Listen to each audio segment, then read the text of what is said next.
I want a trial because I know that I'm innocent. I know I'm a broken sinner and a wretched, hopeless individual, but I know I'm innocent.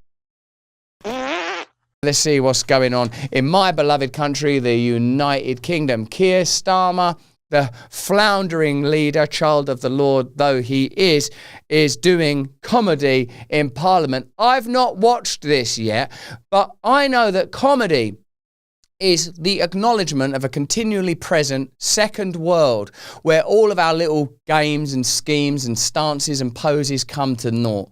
The greatest comedians are kind of like Shaman. Think of your favourites. Is it Chappelle? Is it Robin Williams? They have this kind of awareness of the futility, tragedy and sadness of and in life. The tears of a clown, almost a cliche now, for it is the clown that knows that we're all involved in a hopeless, pointless game. Unless we become, like St. Francis, court jesters in the kingdom of paradise for the only true king, we're all involved in a ridiculous game, chasing after shadows and dust and eventually death. Keir Starmer, I reckon, will attack some of those themes in his joke in Parliament, which is where purportedly the UK is run from. But you all know that the UK has become a penitentiary and a globalist scam. Let's check it. Can I also congratulate everyone across the House, including members of this House and the Press Gallery, who ran marathons in London and Manchester.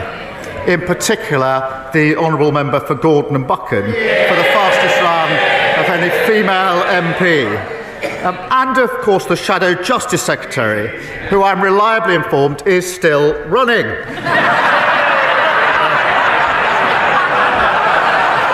Mr. Speaker, this morning I had meetings with ministerial colleagues and others. In addition to my duties in this House, I shall have further such meetings later today. Probably an indication of the nation I'm from and the class that I'm from, that when I see them joking together, it makes me feel even more offended, because it reminds me that in spite of their allegiances and the colours of their ties and the claims that they make for whatever political party, there's a deep allegiance that runs through them, that they belong to a caste and brotherhood that ultimately are laughing and joking while the people in Britain are in something akin to despair. Britain is in a pretty serious mess. I don't know if you know about this, but people are getting jailed for social media posts. There's a refusal to enter into a rape gang inquiry, even though there are contemporary cases where young women are presenting themselves at police stations saying they've been groomed and raped. Why is there not an inquiry? Now, this is a question that Keir Starmer did not have a pat, witty, funny answer to when it came up. Also, in Parliament, it was a question raised by the leader of the opposite party, that's the Conservative Party in the country of the UK. Let me know this. How do you feel about the vernacular of Parliament? How do you feel when they hold hands across the aisle and they're all good friends together? Is that not an indication of the cartilage that binds together the cogs of the machine that grinds and, if not prevented, will roll over us all, will plough and steamroll us all into the kind of obedience that Klaus Schwab in his pomp and prime would dream of? Keir Starmer, of course, no one can have any personal grievance against him. On one hand, he's an Arsenal fan, is he? That's what he says. On the other hand, he's a son of a toolmaker. It's something he used to mention a lot while campaigning. He's a lawyer that cares about justice, and I'm sure is a decent father and a good man. But in another way, he is an acolyte and representative of the systems of globalism that are ultimately designed to ensure we all become as close to slaves as it's possible to be, while still using that word to divide white people from black people, even though the simple fact of the matter is there are more people enslaved right now than at any point in history. And that's using the most literal translation of the word slave: indentured, not paid for labour. So what does it mean when our leaders become bureaucrats and poseurs and pseudo-comedians? Comedians are becoming politicians and politicians are becoming comedians, as we just saw. Let's have a look at Kemi Badenoch, leader of the opposition party, talking about these grooming gangs and whether or not the current government is covering something up. Let me know in the comments and chat if you think there's some intrinsic connection between people in positions of political power and sexual scandal. When are we getting the Epstein files? Why is there no inquiry into the rape gangs? Why are so many people in positions of power apparently compromised by sex? Let me know what you think about it in the comments and the chat. He stood there at the dispatch box, promised 5 local inquiries. Nothing is happening. On the last day of term, he had his minister come out to water down the promise to say they would provide funding. That is not good enough. Let me know, Americans, what you think about British politics when they say things. On the last day of term, you watered down a promise. Your politics look so spectacular to me, even when it's being boring, like when someone's doing a filibuster, or when those Dems were holding up those paddles, or the numerous iconic moments from Congress and from the Senate and the various branches of your government. There's something, I don't know, maybe it's what America best gifted the world, the ability to tell stories. People come from around the world. This glorious experimental nation is born, and what it does particularly well is tell the story of itself. Britain, we're still clinging on to yesteryear. We're still holding on to the mad old vocabulary. It's the last day of term. You've watered it down. You're a pipsqueak. I put it to you, you've got something to hide. That's enough of this tomfoolery. I'll tell you now, and I'll tell you clear. We're not hiding nothing over here in the Labour government. Here, you can see the results of my AIDS test if you want, what I had only last week to show that I'm up with the times. I was playing on my Atari, and then I done myself a little AIDS test, and then I popped on the music of Black Sabbath and had a real boogie on down. It's a shame that people are going down with the AIDS. Terrible so as it is. At least 50 towns are affected by rape gangs. Places like Peterborough, Derby, Birmingham, Nottingham, Leicester, Rotherham, Rochdale and Preston. It's weird that when it comes to the rape gang crisis, they're not listing individual victims, which is bad enough. They're listing principalities and towns. Imagine this was your country and someone was saying, we're talking about Massachusetts, we're talking about Texas, we're talking about Wyoming. What's going on in the United Kingdom? And why is anyone that's willing to speak about this stuff apparently turned into a pariah? I'm certainly not talking about myself in this instance. I'm talking about like Tommy Robinson, who, let's face it, is a divisive individual, but he's currently in jail in the UK for contempt of court precisely because he spoke about this rape gang crisis. It seems to me part of some broad berserker plan to destabilise the Western and particularly Anglophonic world, and in particular, yet more particular, Christendom, to bewilder us so we have no certain values, no certain way. We don't know what a man is, what a woman is, what a family is, what rape is. We don't know what anything is anymore. There's an Olympic ceremony where it's okay to dress up Jesus Christ like a fat lady with a beard and have him eating a Smurf. Just go out there and make up your own morality. Why don't you? We don't need categories for anything at all. In this bewilderment and delirium, who benefits? Those lit by the Luciferian light. Those that have a clear vision. To make that less esoteric, let me tell you this example. During the Arab Spring, which was one of the early examples of how social media was going to cause chaos in politics and chaos in communications, it seemed like there would be an interesting revolution in Egypt. But those people that were responsible for mounting the protest did not have a system of government in mind when they wanted Mubarak thrown out. Let me know in the comments and chat who the leader of Egypt was at that time. You know me, I've got limits. So it's the Muslim Brotherhood that were ready to go. In the abyss, the vortex, and the absence of a clear morality, it's the people that come forth with a real, I want to say, sort of robust, static and mapped out ideology that are likely to benefit. At the moment, while we're quarrelling and squabbling over whether or not Barack Obama should be the next president or Trump should do an additional term, while we're quarrelling within the limitations that they happily set out, all the while I'm pretty confident that the kind of insidious power that we truly need to resist is prevailing and succeeding. That's just what I think, though. Let me know what you think in the comments and chat. Why would there not be a rape gang inquiry? This is the same in a way, in the broadest sense, as clinical trials to establish whether or not there are links between vaccines and autism. If you are the pharmaceutical industry, you would want there to be clinical trials, wouldn't you? To prove once and for all that your product was safe and effective and didn't cause autism. If you were a member of the Labour Party, that's the governing party in my country, the United Kingdom, you would want an inquiry into rape gangs so that you could be entirely exonerated. The same way me.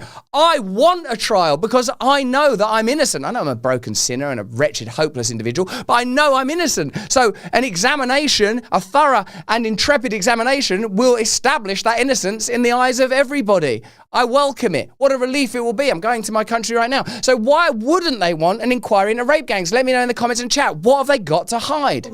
They're poisoning us with fluoride. That used to be a conspiracy theory. The very thing that was keeping your teeth nice and clean was caking around your pineal gland and turning you into an octogenarian. They were making Bidens of all of us. I can smell a child's head somewhere. Well, the answer, it turns out, was peptides. And the wellness company just launched the first ever peptide paste that regenerates your gum tissue, strengthens enamel, and naturally whitens your teeth. It's called Smile, a doctor-formulated breakthrough that works with your body's natural repair process. This advanced formula blends together targeted peptides with blue spirulina, aloe vera, and powerful remineralizers to boost blood flow, stimulate collagen, and help rebuild lost gum tissue, while all the while gently whitening without sensitivity. No fluoride, no peroxide, no artificial dyes, just real clean ingredients that fight bad bacteria and support a healthier mouth from the inside out. Ready to upgrade your oral health? Experience the future of oral care with Smile and get 10% off plus free shipping. Head to twc.health/brand and use the code BRAND. Take action today for a healthier tomorrow. Ding! Look at these peptide smothered little gnashers. Beautiful bastards. And I'm English. Remember George Washington with them wooden gnashers? What wouldn't he have given for a peptide? And a fluoride-free pineal gland, so he knew his way across the Delaware River. Is he dragging his heels on this because he doesn't want Labour cover-ups exposed? Mr. Speaker, I spent 5 years prosecuting this case. Let's talk about his past. He also spent a lot of time communicating with MI5 and the CIA when it came to Jeremy Corbyn, the previous leader of the Labour Party, who weren't everybody's cup of tea, but let me tell you, that was a man of genuine principles who was bringing to the forefront a populist left-wing uprising. Also, while he was at the CPS and manoeuvring through political circles, Julian Assange was being held in the UK without trial, initially accused of rape, you'll remember, ultimately held because he'd embarrassed global powers with his ability to reach a lot of people. Surely there are a few men like Julian Assange in this world. What exactly is it that they're hiding in government? Mr. Speaker, I was the prosecutor that brought the first case. And when that file was brought to my attention, Mr. Speaker, I noticed that one of the defendants had not been prosecuted previously. So what this is AIDS. Don't die of ignorance. That's why I promptly went down to my general practitioners, to the old doctor, and I said, look, little two-tier kid down here, he needs a spile looked into and all. I don't know what's going on with these rape grooming gangs, but you look down my pee-hole, there's nothing wrong with that. You'll find no AIDS, no chlamydia, no gonorrhea, none of that muck down there. It's clean as a whistle. In fact, sometimes I use it as a whistle.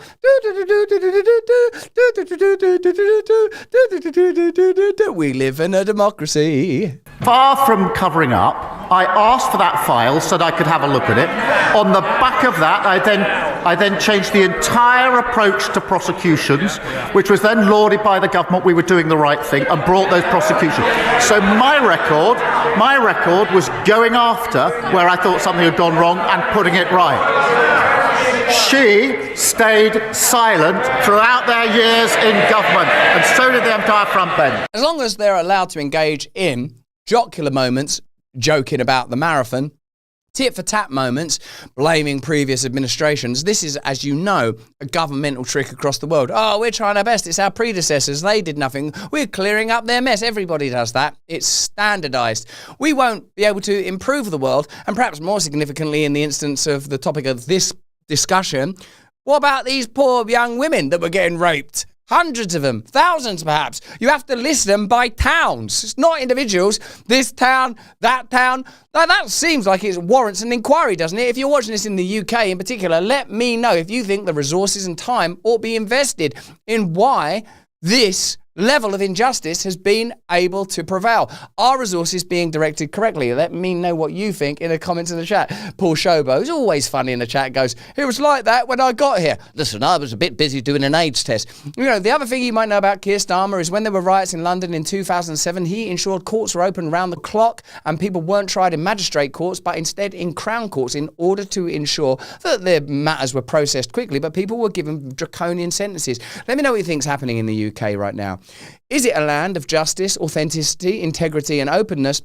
Or is further and further authoritarianism being legitimised by sort of extraordinary bogus threats? Now, I'm heading to the UK for what I'm assured will be a simple formality. Because I am absolutely open to and welcome the opportunity to defend myself because my innocence is indefatigable. My innocence is absolute. Broken and fallen though I may be, I'm innocent of all these charges and I welcome this opportunity. Hey, thanks for watching. If you want to see more uncensored content where free speech can flourish, join our live stream. Click the link right here to watch the next video if you want to, or become a member of a growing movement. Download the Rumble app and you'll be informed every time we make a new piece of content. Stay free.